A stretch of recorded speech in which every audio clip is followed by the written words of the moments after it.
In the stratosphere, the ozone blocks ultraviolet radiation that causes skin cancer, cataracts, and weakened immune systems. Ozone splits when an ultraviolet ray strikes it, but then joins another oxygen atom, so there's a balance. But because oxygen is unstable, there's a problem. There's a hole in our ozone. When the atoms are split, they would rather join with the stuff that humans, us, put into the air like nitrogen, hydrogen, bromine, and chlorofluorocarbons, thus destroying ozone.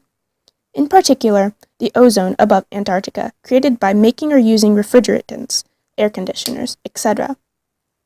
The huge difference between stratospheric ozone and tropospheric ozone is that we hate tropospheric ozone. This type of ozone is created from NOx and VOx in the sunlight and hot weather, and it can cause permanent lung tissue scarring. This ozone also destroys our food, damaging seedlings and reducing crop yields. We make this toxic pollutant by driving cars, using power plants, refineries, and trains. Also, stratospheric ozone is a GHG, or a greenhouse gas, so it aids in the positive feedback loop of our warming Earth.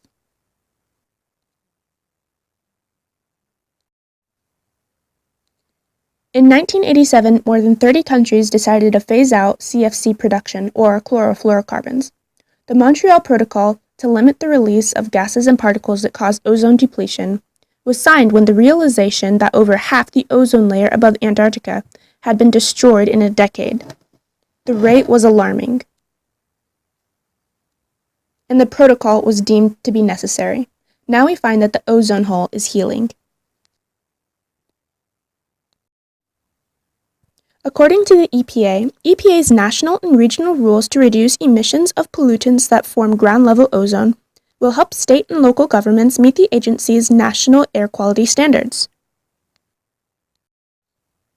Programs are working towards the cutting of NOx and VOx by cutting fuel emissions as well as reformulating fuels and paints that give off VOx, or volatile organic compounds.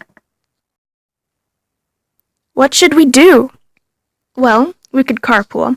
We could get rid of our pre-1995 refrigerators, freezers, and air conditioning units. We could make sure that our wooden furniture wasn't treated with methyl bromide. From fertilizers, we find a huge source of nitrous oxide, so contact these farmers and advocate for better fertilizers. We can eat less meat and buy local.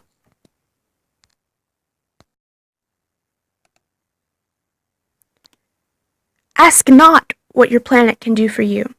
Ask what you can do for your planet. Basically, John F. Kennedy.